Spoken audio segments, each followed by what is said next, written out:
दोस्तों आज मैं आपको गोपी चंद सर की नई मूवी पक्का कमर्शियल मूवी का एक्सप्लेन करने वाला हूं। तो दोस्तों बने रहे वीडियो के अंत तक। मूवी की शुरुआत में हम एक कोर्ट के सीन देखते हैं जहां पर एक लड़की का केस चल रहा होता है। यहां पर उस लड़की के साथ विवेक नाम का बिजनेसमैन छेड़खानी किया हुआ होता है और उसी का फैसला आज हो रहा होता है। वहाँ पर विवेक अपने पैसे के दम पर सारे सबूत को खरीद चुका होता है, जिसके कारण जज सूर्यनारायण मजबूरन विवेक को बजतबारी करता है।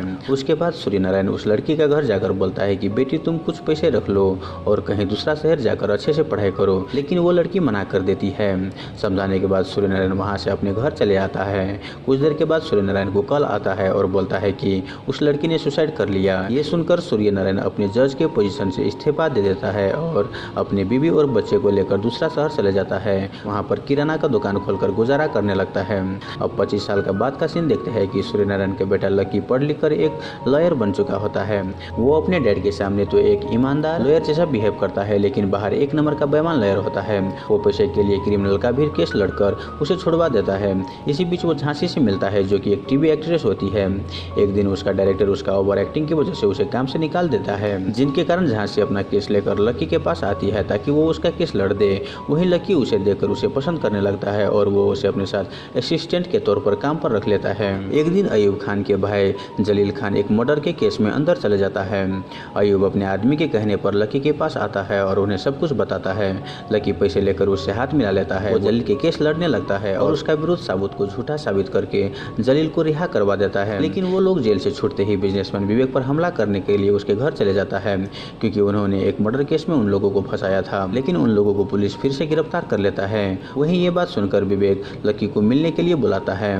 वो उसे बंगलो गिफ्ट करते हुए बोलता है कि तुम जलील को कल कोर्ट में धोखा देकर उसे फिर से अंदर करवा दो। लेकिन लकी नहीं मानता। मना करने पर विवेक उन पर हमला करवाता है, लेकिन लकी उन सबको मारकर वहां से चले जाता है। अब उसी शाम को एक अंजी नाम का न्यूज रिपोर्टर अपने वाइफ लक्ष्मी के साथ मिलकर सूर्यनारायण के पास आकर हेल्प मांगता है। दरअसल अंजी विवेक के कंपनी के सारे गलत कारनामों को सबूत इकट्ठा करते हुए पकड़ा जाता है, लेकिन वो सारी जानकारी लेकर वहाँ से भागकर सूर्यनारायण के पास आ जाता है, क्योंकि वो लोग उसके जान के पीछे पड़े हुए थे। वहाँ पर लकी डोंट वरी तुम कुछ दिन के लिए छुप जाओ, मैं सब संभाल लूंगा, ये बोलकर उसे वापस भेज देता है। अब नेक्स्ट डे को अंजी को विवेक के आदमी उठवा लेता है और ये बात लक्ष्मी सूर्यनारायण को बोलती है और सूर्यनारायण ये खबर देने के लिए लकी के पास जाता है। वहीं लकी कोर्ट के अंदर होता है। सूर्यनारायण अंदर तो नहीं जाना चाहता, लेकिन झांसी के कहने पर वो अंदर चले जाता है। अब लकी अपने डैड को कोर्ट में देखकर अयूब खान के भाइयों को दोषी ठहराकर फिर से जेल के अंदर भिजवा देता है और विवेक से हाथ मिला लेता है। वहीं विवेक कोर्ट में हो रहे सारे बातचीत अपने लॉयर के कैमरे की मदद से वीडियो कॉल द्वारा देख रहा होता है।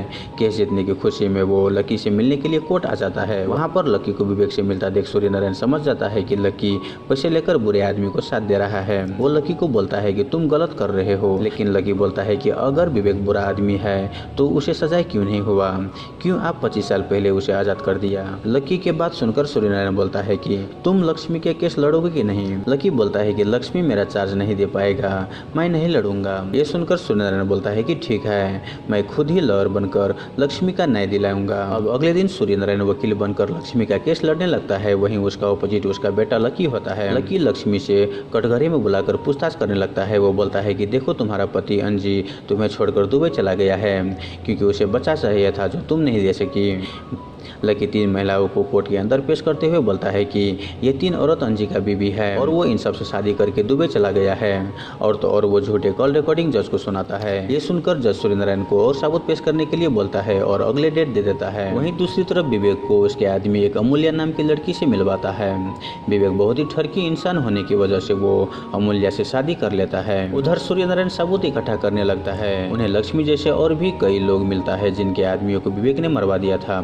सूर्यनारायण सब लोगों को अपने घर बुलाता है सबूत इकट्ठा करने के लिए, लेकिन लकी विवेक से पैसे लेकर उन सब लोगों को बांट देता है और उन सब का मुंह बंद करवा देता है।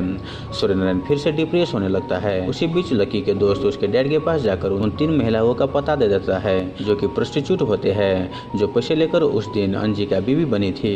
सूर्यनारायण उन 3 महिलाओं को कोर्ट में उपस्थित करवाता है और सच बोलने के लिए कहता है, लेकिन वहाँ पर लकी अपने डैड को ही कटघरे में बुलाकर जज के सामने ये बोलता है कि कुछ साल पहले इन्होंने ही मेरे क्लाइंट को रिहा किया था।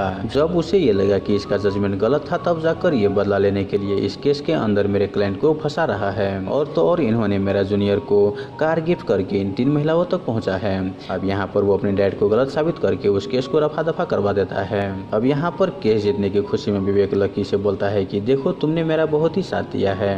कल जब मैं एमएलए का शपथ लूंगा तब मैं तुम्हें मेरा लॉबी का हेड बना दूंगा। उसके बाद तुम जितना चाहो उतना पैसा जमा कर लेना।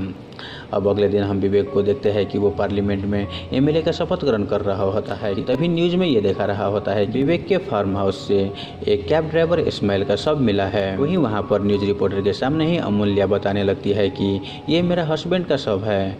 दरअसल विवेक मुझसे जबरदस्ती शादी करने के लिए उन्होंने मेरा हस्बैंड को पीट पीट कर खून कर दिया। ये देखकर विवेक का पीए पार्लियामेंट से अमूल्या को कॉल करके धमकी देने लगता है कि तुम ये नाटक बंद कर दो। वहीं अमूल्या न्यूज के सामने अपने फोन दिखाते हुए बोलती है कि देखो, विवेक का पीए मुझे कॉल करके धमकी दे रहा है। और तो और पार्लियामेंट से भी न्यूज रिपोर्टर विवेक का पीए का लाइव टीवी पर दिखाने लगता है। यह सब देखकर पार्लियामेंट से विवेक को एमएलए बनने से पहले ही हटा देता है। यह खबर देखकर सूर्यनारायण विवेक को कॉल करके बोलता है कि देख, तेरा पाप बाहर आ रहा है। यह सुनकर विवेक गुस्से से सूर्यनारायण को मारने के लिए अपने आदमी भेज देता है, लेकिन लक्की उन गुंडों को मारकर अपने डैड को बचा लेता है।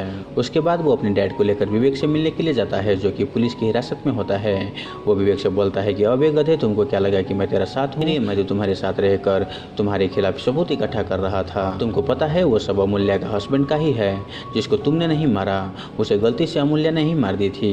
तुमने मेरा बचपन छीन लिया। जो डैड मुझसे हंसी खुशी बातें करता था, तुमने उसे डिप्रेस रहने पर और दारू पीने पर मजबूर कर दिया।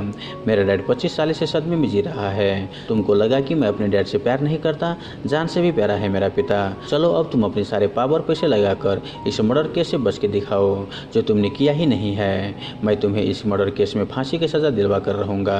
ये बोलकर वो अपने डैड को लेकर वहां से चले जाता है। वहीं लकी सारे वकीलों को समझा देता है कि हमने बहुत ही मेहनत से पढ़ लिख कर वकील बने हैं, लेकिन विवेक जैसे हथियारों को हमने बहुत ही बचा चुके। चलो अब इन हथियारों को सबक सिखाए। अगर लॉयर बचाना चाहते हैं तो फंसाना भी जानते हैं, क्योंकि हम सबको पता है कि विवेक कैसा शख्स है। ये बात सुनकर सारे वकील विवेक का केस लेने से इनकार कर देता है। अब कोई वकील न मिलने के कारण वो दूसरा स्टेट से एक लॉयर बुलाता है, लेकिन वो लॉयर भी बोलती है कि तुम्हें इस केस से कोई नहीं बचा सकता, क्योंकि लकी ने तुम्हारा फिंगरप्रिंट से लेकर ब्लड, डीएनए सब कुछ लाश पर सबूत के तौर पर कोर्ट में पेश किया है, जिसे देखकर कोई भी आसानी से तुमने मर्डर किया है ये बोल देगा। ये बात बोलकर वो लॉयर भी वहाँ से चली जाती है।